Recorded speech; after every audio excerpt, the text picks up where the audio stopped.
presented by Mathli Express Music.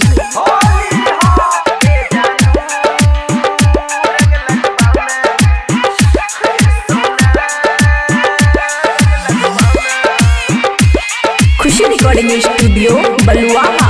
Holi का दिन है, मूड रंगीन है, देख तेरा बॉयफ्रेंड कितना हसीन है। ऐसे तुम तरपाओ ना, इस पगले को सताओ ना। ए जानू रंग लगवाओ ना। ए जानू रंग लगवाओ ना। ए सोना रंग लगवाओ ना। DJ good Madhubani, DJ good Madhubani.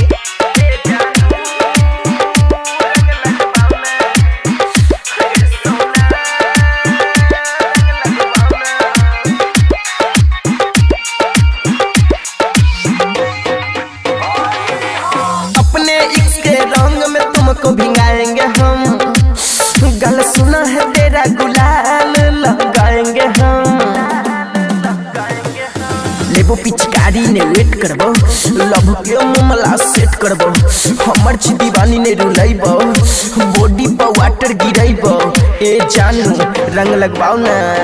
ए जानू रंग लगवाओ ना। ए सोना रंग लगवाओ ना। DJ good Madhubani, DJ good Madhubani.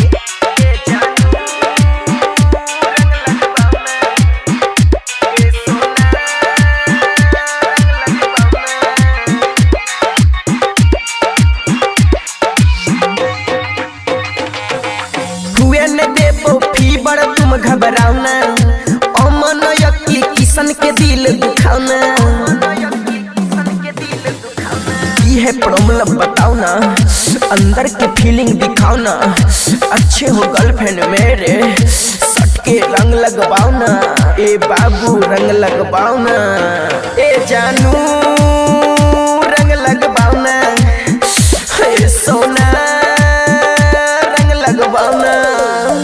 खुशी रिकॉर्डिंग स्टूडियो बलुआहा।